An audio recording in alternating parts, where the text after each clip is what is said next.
थी। दरअसल नेतन्याहू ने खुले मंच से ईरान को अभूतपूर्व हमले की धमकी देकर आग में घी डालने का काम किया। ईरान के भीतर हजारों मौतों और गिरफ्तारियों की रिपोर्ट पहले ही हालात को विस्फोटक बना चुकी है। लेकिन सवाल ये नहीं है कि तनाव बढ़ेगा या फिर नहीं, सवाल ये है कि जंग का बिगुल कब बजेगा।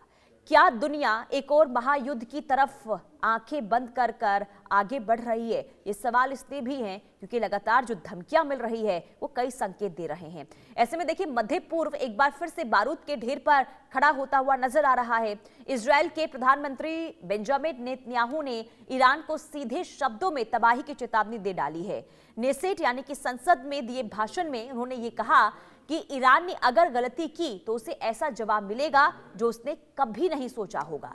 नेतन्याहू का दावा यह है कि इजरायल ईरान की हर गतिविधि पर कड़ी नजर रखे हुए है और उनका बयान ऐसे वक्त में आया है जब ईरान के भीतर हालिया प्रदर्शन के बाद हालात बेहद संवेदनशील बने हुए हैं।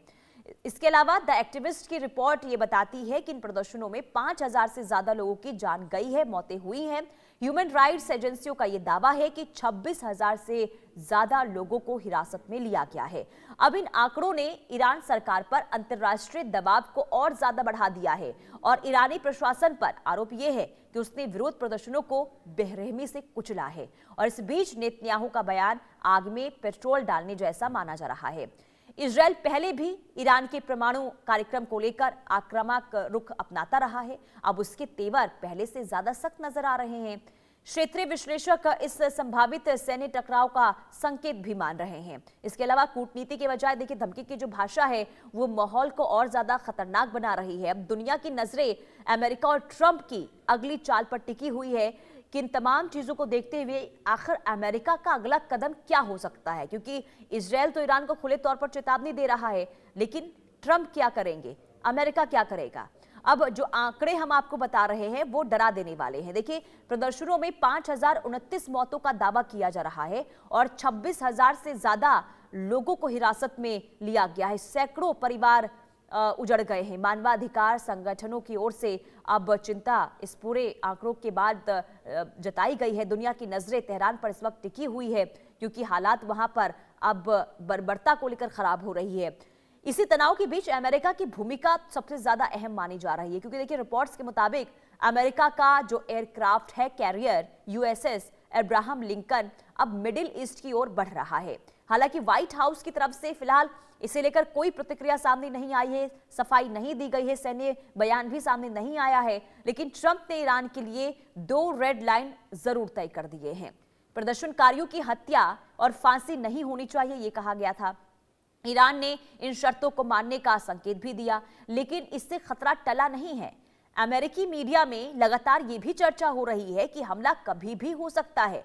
गुमनाम अधिकारियों के हमले से खबरें ये भी आ रही हैं कि पेंटागन यानी कि जो अमेरिका का रक्षा विभाग है, उनकी तरफ से बयान दिया गया, हालात पर नजर बनाए हुए हैं। नेतन्याहू की धमकी और अमेरिकी सैन्य मूवमेंट ने आशंकाओं को और भी ज्यादा गहरा कर दिया है, ये कहा गया। मध्य पूर्व पहले से ही कई मोर्चों पर अस्थिरता झेल रहा है। ऐसे में एक नई जंग पूरे क्षेत्र को चपेट में ले सकती है।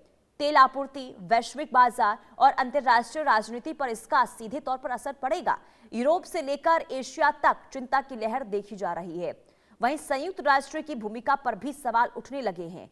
कूटनीतिक कोशिशें कमजोर पड़ती हुई नजर आ रही है। अगर हालात नहीं संभले तो दुनिया एक बड़े संघर्ष की ओर बढ़ सकती है और अगर ऐसा हुआ तो स्थिति बहुत ज्यादा खराब होगी। देखिए, अमेरिका की चाल क्या है, इस पर सस्पेंस बरकरार है, क्योंकि देखिए, एक तरफ USS Abraham Lincoln middle east की ओर आगे बढ़ रहा है और व्हाइट हाउस की आधिकारिक चुप्पी, पेंटागन हाई अलर्ट मोड पर है, यह भी कहा गया। ग्लोबल मार्केट्स में हलचल तेज हो गई है। हर देश अगली खबर का इंतजार कर रहे हैं कि आखिर आगे डोनाल्ड ट्रंप क्या कदम उठाने वाले हैं ईरान को लेकर। इधर नेतन्याहू की धमकी और ईरान के भीतर जो खून खराबा और ट्रंप की रहस्यमयी चुप्पी देखने को मिल रही है, तीनों मिलकर एक बेहद खतरनाक तस्वीर बना रहे हैं। दरअसल मध्य पूर्व का यह संकट सिर्फ 2 देशों तक अब सीमित नहीं रहने वाला है। अगर जंग हुई तो उसकी लपटें पूरी दुनिया को झुलसा सकती है। सवाल यही है कि क्या कूटनीति आखिरी वक्त में हालात संभाल पाएगी या फिर इतिहास खुद को एक बार फिर से दोहराने जा रहा है।